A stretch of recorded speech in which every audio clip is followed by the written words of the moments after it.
बदलापूर शाळेतील 2 चिमुकल्यांवरील लैंगिक अत्याचार प्रकरणातून एक बातमी समोर येते। या प्रकरणातील आरोपीला भाजपकडून स्वीकृत नगरसेवक पद दिलं जात आहे। शाळेचा सचिव तुषार आपटे हा भाजपचा स्वीकृत नगरसेवक आहे। बदलापुरातील खासगी शाळेमध्ये 2 चिमुकल्यांवरती अत्याचार करण्यात आला आणि त्यानंतर बदलापुरात जे आंदोलन झालं ते संपूर्ण देशानं पाहिलेलं आहे। या प्रकरणातील खासगी शाळेचा सचिव असलेला तुषार आपटे याच्यावरती विविध कलमांतर्गत गुन्हा दाखल करण्यात आलेला आहे। याचबरोबर अनेक दिवस तो कारागृहात सुद्धा होता आणि यानंतर त्याला जामीन मिळाला आणि तो बाहेर आला।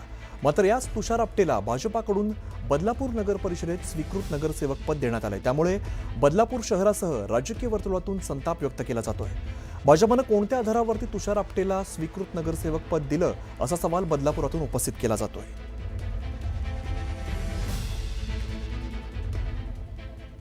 दरम्यान बदलापूरच्या लैंगिक अत्याचार प्रकरणातील सहआरोपी तुषार आपटेला भाजपनं स्वीकृत नगरसेवक पद दिलंय। दरम्यान हे प्रकरण ज्यांनी समोर आणलं त्या संगीता चेंदवणकरांनी भाजपाच्या भूमिकेचा निषेध केलेला आहे।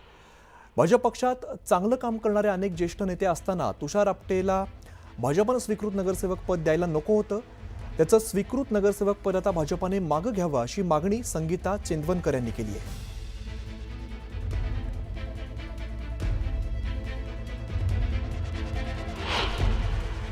प्रकरण समोर आणणाऱ्या संगीता चेंदवणकर आपल्या सोबत आहेत।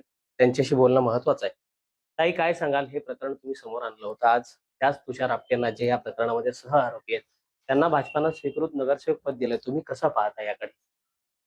खरं पाहायला गेलं तर भाजपची जी भूमिका आहे ती खूप चुकीची आहे असं मला वाटायला लागलंय। प्रकरण जरी न्यायप्रविष्ट असलं तरी ज्या वेळेला बदलापूर शहर ज्या पद्धतीने त्या प्रकरणानंतर लहान मुलींच्या अल्पवयीन मुलींच्या प्रकरणानंतर ज्या पद्धतीने बदलापूर शहर तापलं किंवा संपूर्ण महाराष्ट्रामध्ये बदलापूर शहराचं नाव गेलं, त्याच्या अगोदरची मी थोडी भूमिका आपल्याला सांगेन की बदलापूर शहरामध्ये एका 12 वर्षाच्या मुलीवर गँगरेप झाला होता।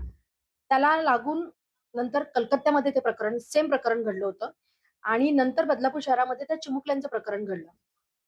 हे सर्व घडामोडी होत असताना पोलीस प्रशासन असेल किंवा इतर प्रशासनाने ह्याच्यामध्ये कुठल्याही प्रकारचं लक्ष न देता म्हणजे गँगरेपच्या प्रकरणामध्ये तर ते जे पालक होते ते अक्षरशः बदलापूर शहर सोडून गेले। इथपर्यंत जर परिस्थिती तुम्ही आणून ठेवत असाल तर ती खूप निंदनीय गोष्ट आहे आणि त्या सर्व घटनेनंतर एक यंत्रणा जी आहे ती शिक्षण विभाग असेल, पोलीस प्रशासन असेल याच्यामध्ये राबवली गेली आणि आज आपल्याला माहिती असेल की ह्या प्रकरणामध्ये अशा प्रकारचं प्रकरण जर बदलापूर शहरात किंवा इतर कुठल्याही पोलीस स्टेशनमध्ये जर गेलं तर तात्काळ एफ-आय-आर दाखल होते। ते केवळ बदलापूर शहरात ह्या घडलेल्या प्रकरणानंतर जागे झालेले पोलीस प्रशासनामुळे। त्या अत्याचारामध्ये ते सहआरोपी आहेत आणि अशा सहआरोपी असलेल्या व्यक्तीला एका सत्ताधारी पक्षाकडनं स्वीकृत नगरसेवक हे पद देणं हे अत्यंत चुकीची आणि गंभीर बाब आहे। यापुढील अशा सर्व गोष्टींना आपण खतपाणी घालत आहात का? आणि या सर्व गोष्टी आपल्याला योग्य वाटत असतील तर आपण हा उमेदवार किंवा आपण स्वीकृत नगरसेवक म्हणून त्यांना हे पद दिलेलं आहे का, असं मी सर्व भाजपच्या पदाधिकारी आणि सर्वांना मी विचारू इच्छितो। अतिशय चुकीचं काम केलेलं आहे बदलापूर मधील बीजेपी वाल्यांनी। आम्हाला एकीकडे आनंद झालेला, चला महिला राज्यालय अध्यक्ष उपाध्यक्ष हे महिला आल्या महिलांच्या, पण दुसरीकडे त्यांनी चिमुकलीचा प्रकरणाचा जो आरोपी होता तुषार आपटे त्याला त्यांनी स्वीकृत केलेला आहे। अतिशय चुकीचं। जर लवकरात लवकर हे रद्द केलं नाही तर बदलापूर मध्ये मोठं आंदोलन केलं जाईल। वेळेला बदलापूर बंदही करू।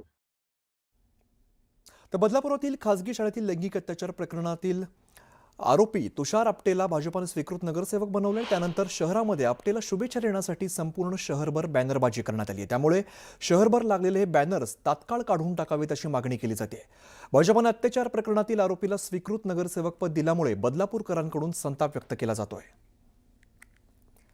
तर आरोपीला नगरसेवक बनवल्यामुळे संपूर्ण बदलापुरात संताप बघायला मिळतो आणि शुभेच्छा देणारे जे बॅनर्स आहेत ते सुद्धा शहरभरात लागले आणि बॅनर्स तात्काळ काढावेत अशी मागणी बदलापूरकरांकडून केली जाते।